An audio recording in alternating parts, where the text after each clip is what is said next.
Welcome everyone to the Best Damn Podcast. Here is your weekend collective tarot reading for Friday, August the 16th, Saturday, August the 17th, and Sunday, August the 18th, 2024. We start off first with the overall energy of the Knight of Swords.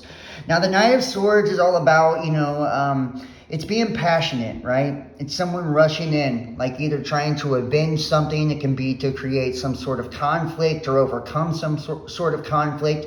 I feel like right now with Jupiter conjunct Mars in Gemini, this definitely explains that energy. It's like taking action towards some sort of expansion. We have it clarified by the Knight of Cups. So it's like, this is an action in love. I feel like, you're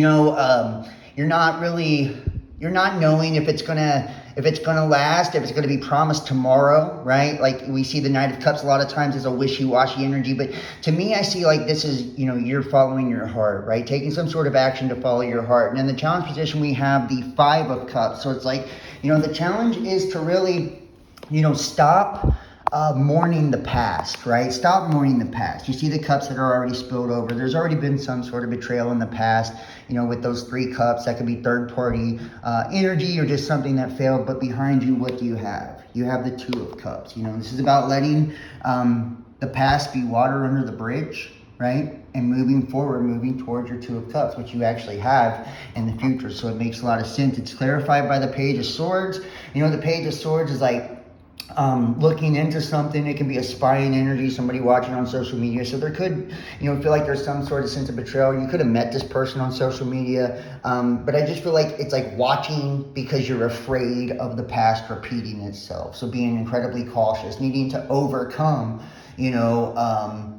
insecurities, needing to overcome the sense of suspicion because of the things that have taken place in your past. If we look at the recent past, we have the Knight of Wands showing that this has kind of been a sex-based connection.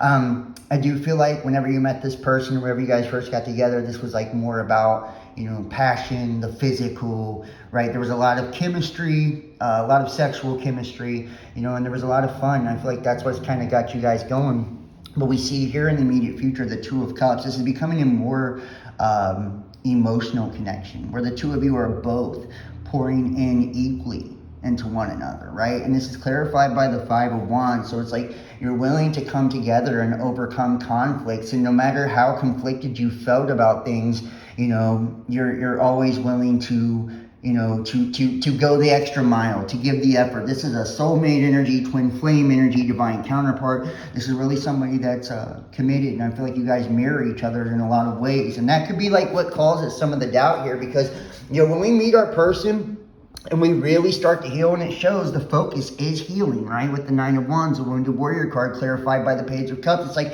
healing the wounds of there being more than one person. See, the Page of Cups is a message of love, and a lot of people see it as immature, but I don't. Look, there's one fish in that cup. It's taking things day by day, one day at a time, and overcoming, the external shit that's happened in the past, the things that have let you down. Overcoming your fears and getting out of your head. And what we don't see coming is the King of Swords, right? So this is like cutting off things you no longer need. I feel like this is, overcoming past betrayals, right? Speaking your truth as opposed to what your fears are. What are your insecurities? Have an open, honest, mature communication, right? This is the way forward, and cutting off the habits and cutting off the thoughts, that no longer serve us. If we look here, we have the Eight of Swords. This is about being up in your head, not seeing something for what it is. Maybe there's something that, you need to control, or there's a fear of being controlled that kind of keeps you prisoner, right? Maybe you were in controlling relationships in the past. I feel like this is somebody, not really looking at a situation clearly, or not being accountable for something that they can be in control of. Whenever I see, the Eight of Swords, it's like being up in your head, right? Kind of holding yourself back from something, but, having the ability to control it, but it's just needing to approach it in an honest, open way. We do see that there is probably some struggle when it comes to finances, with the Three of Pentacles. So this could be like a concern over work, clarified by the Ten of Wands. It's become some sort of burden, but like it's a burden that you will overcome. Like, no matter what with the Ten of Wands, it's like no matter how heavy it gets, it's like not giving up. And this could also be like announcing something too, taking something to a higher level. Even though it's been like the struggle is over, now you're able to celebrate, right? And people are able to see the hard work paying off, and this could be like announcing being exclusive, moving in together, getting engaged, getting married, new baby, whatever. And then we see the hopes and dreams, the World card. So this is a cycle, a major cycle ending. I feel like the two of you have overcome this major karmic cycle, and relationships are that. They're to bring that out of us, and force us to grow and evolve. There could be relocation here with the World card. One of you could be moving. You could be moving in together. You guys could be relocating cities, whatever, right? But it feels like a major cycle is coming to a close. And in the outcome, we have the Nine of Pentacles, which is the Virgo card clarified by the Hierophant. I feel like it's like seeing the value, seeing your own value and seeing what you're worth, right? Cutting out self-sabotaging behavior. And this is when it, this is a commitment, it's just like making your journey more spiritual and seeing it from a spiritual perspective, not being so hard on yourself, seeing all that you bring to the table and seeing how a particular connection actually liberates you, allows you to be like the truest version of yourself and the best version of yourself. And I feel like you're seeing that. You're seeing your happiness by being in some sort of commitment here. Some sort of marriage, and maybe you are getting married, you could eventually get married. This could be the outcome, marriage with this person, but I do feel like you're moving into some sort of traditional commitment with the World card, right, and the Hierophant. This is you like realizing your own value, realizing what you're worth, realizing all the abundance you bring to the table, and being independent, but being able to do so in a balanced way to where you have healthy commitments and connections. Forgiving and learning. As you release and heal the past, you experience more love in your present moments. And I feel like that's what all of this has been about. It's like letting go of the past mistakes. And this is Mercury retrograde. It's been a really tough one, right? Cutting the cords of the past. Cord cutting rituals, perfect time for all of this. You see on the bottom of the deck, too, with the Four of Swords. It's like, taking a break from something. There's been something that's been kind of like blocked or held back or, we need to step back from something. I feel like there's been a lot of reflection going on. This time has brought a lot of reflection. And this is an opportunity for us to take action towards expansion. And that's why we have soulmate. Yes, this is your soulmate. I feel like you know this. You feel this deep down. That's why you continue to push forward no matter all of the obstacles, no matter how hard it's been. I feel like you weren't expecting this person. They may have not been expecting you. The leaders. I know how to heal, or I know how to lead because I know what needs to be done. It's taking the lead in a situation, right? Taking the lead in a situation and doing the actions that are necessary to make something, become the outcome that you want. This is, being conscious, right? And intentional about our lives. And I feel like this is what you're doing. You're taking an active role in the direction that your life is taken. And finally, we have the rabbit and the fox.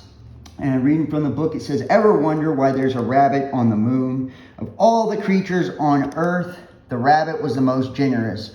One day, Lady Luna visited Earth. All the animals gathered around to greet this new visitor. They brought gifts. Some brought wood. Others gathered fruit.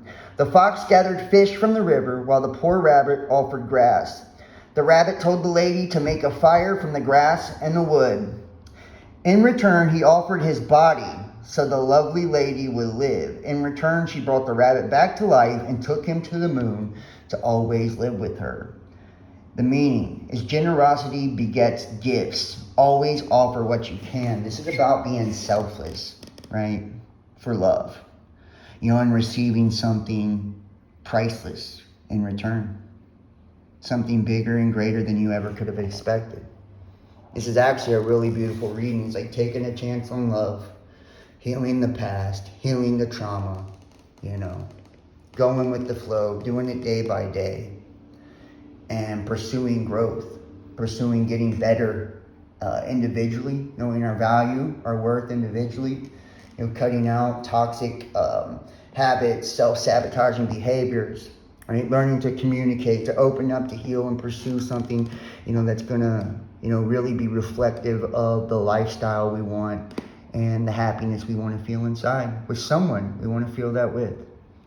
This has been a beautiful reading. I hope you guys have an awesome weekend. If you would like to book a personal tarot reading, text 513-393-2396 or email therealbestdampodcast@gmail.com. Donate, PayPal, Cash App, Facebook Messenger, Patreon.com, Best Damn Podcast Official. Follow me Instagram, Facebook, Best Damn Podcast, Twitter, The Real Best Damn, YouTube, Best Damn Podcast Official, and Best Damn Podcast, and TikTok, The Best Damn Podcast. Y'all have an awesome weekend. I love you, and I'll see you next time. Peace.